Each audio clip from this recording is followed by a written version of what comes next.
We're a crowded group now. We're packed into the sofa, going out across the world. And these lads are from St. Mark's School in Warrenpoint. We have Liam Fagan, Sean O'Hare, a teacher, Dara Carr sitting here, and Sean Harper behind me. And the reason you're here, boys, you're going to Kenya next week. You're heading out on Nairobi. Where's you're going? Kenya. Yes, yeah. You're going to Kenya, and it's about helping in that environment out there.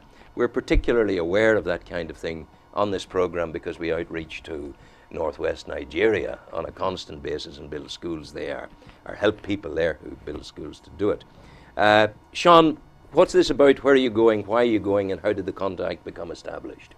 It became established in 2008.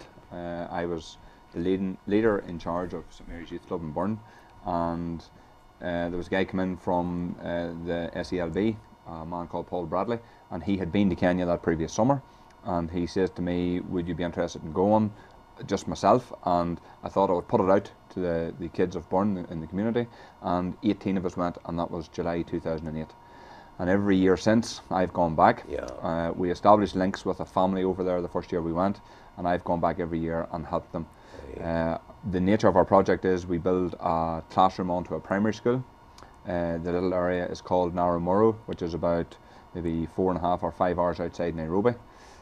So we'll get a bus from the airport in Nairobi to our area of Narumoro, and we'll build for 16 days for the length of time that we're there. How do you build if you're not builders? I suppose that's a question that needs to be answered. Well, we will hire in some of the locals, and they're glad of the wage that we can provide for them. So they work with you and you work with them. Yeah. And between you build the classroom. Build the classroom. Yeah. So we labour effectively to them, and they isn't that lovely? Yeah. Yeah.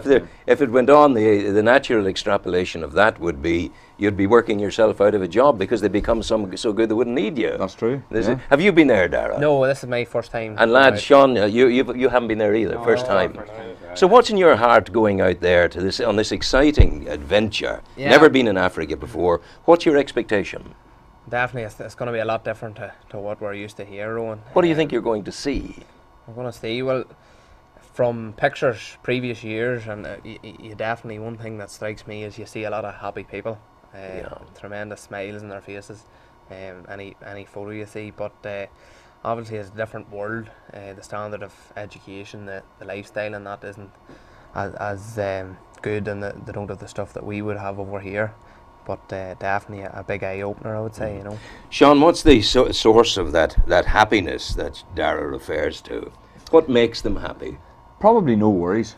Like when we're over here, we've worries about everything. You get up in the morning, you have to worry about getting to work and what you're going to do in work and coming home from work and whatever. Like the stress that they have, or the worries or anxiety they have, is can they survive from day to day, and can they keep their family alive from day to day? And when they'll see that as a sense of achievement in the evening time if they're all fed and watered and looked after, and they're ready for another day's activity the next day. So it's probably, we have too much going on in our heads over here, or we've too many little itty bitty things that we worry about. They don't worry about them things. It's the big picture of staying alive from day to day. Are they the Turkana people, or who are they? What tribe are they that you know There's of? 2 or 3 tribes over there now, but the tribe that, or the people, the area that we go to isn't belonging to one tribe in particular. It'll be more towards the city of Nairobi that would be into the tribes.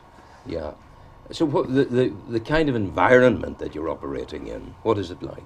Well, it's very, very warm and very, very hot whenever we go over. Is it primitive? Oh, it is, yeah. It's mud huts? Mud huts in areas, but the second year I went over, the family that I have my link with, we built them a house in the second year I went over. So they have it's not by any means, anything extravagant, but it is a house, block walls that they live in. So we'll stay in it. Or in the area around it. We'll camp whenever we're over there in tents, and we'll get up in the morning and we'll walk small distance to the school, and we help to build the classroom onto the school. Big question is, I suppose, if you're living in a tent in Africa, creatures of Africa can come into the tent and get up close and comfortable with you. What are the health risks involved in going? Well, there's no major risk from where we are now, to be honest with you. If you've seen where we're going, if I took you to one of the outback places in the Mourne Mountains, it's similar to that.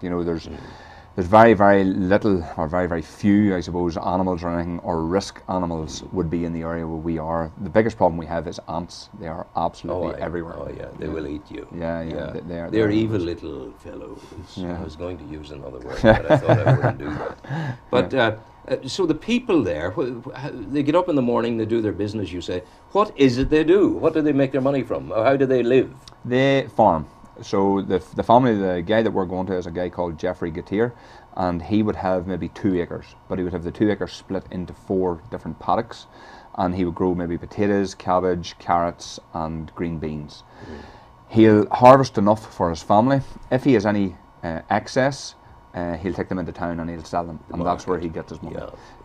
They'll have maybe 1 cow and maybe 12 or 13 chickens, and they'll use the eggs for their own survival, and they'll milk the cow, and they'll use that milk as well for their own survival. Now, if they're dependent, an awful lot of that crop stuff is dependent on them getting the rains every year. Yeah. They have to get the short rains. Have they had recently? Have they lost rain? Has there been a famine? No, well, this year now they've been lucky enough. They've had the heavy rains in March, and they haven't had that for 2 years. So hopefully, whenever we get over, there will be a flourish of crops, and we'll be actually helping to gather the crops and get them prepared for the town. Of course, what you're doing, there's help on a number of levels here.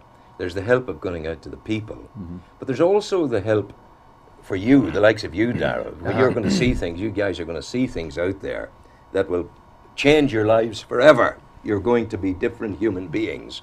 You'll be more caring. You may reach out more often. You'll certainly have a deep vein of Africa within you. That's right. Yeah. Are you prepared to commit to subject yourself to that response to Africa? Well, definitely. You know, we have out of the whole year only given 2 weeks of it, so you know we're really going out there with a what I'm saying to you is Africa will not let go of you. No, in 2 that's weeks, right. Yeah, no, because when you're back here, you'll dream. You know about this. Yeah. It stays with you. Yeah. That's the thing they say about Africa, because I think they're very like us in ways. Yeah, they are. They're musical. They're rural. They're farming. They tell stories. They're religious. They've got their gods, and so it's going to be a huge experience for you. Definitely. Well, What's the ethos of St. Mark's that drives this forward? Well, this is the second trip that I've taken now from the school. The first year was probably trying to find our feet with the kids from the school to make it as good as we possibly could, so that we could keep the trip running again, and thankfully it was a great success. So what we're trying to do is we're trying to establish a link with the children in this community, and we have some of our first years who are pen pals with the children in this school. And if we can, we'll try and get as many children in their time, in their 7 years in St. Mark's, over to Africa to experience the African life, the African way. And as you say, it's something that sticks with you for life. It doesn't go away. No. You know.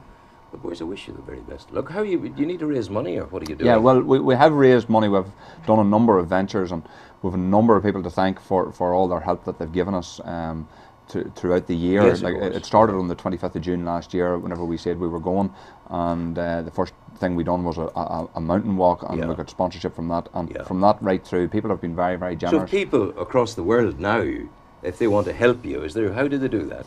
Well, if they wanted to help, they could send us donations to the school. St. Mark's School, Warrenpoint, Northern Ireland, County Down, Northern Ireland. That'll get you. Yeah, that will get us. Yeah. St. Mark's School, Warrenpoint, County Down, Northern Ireland.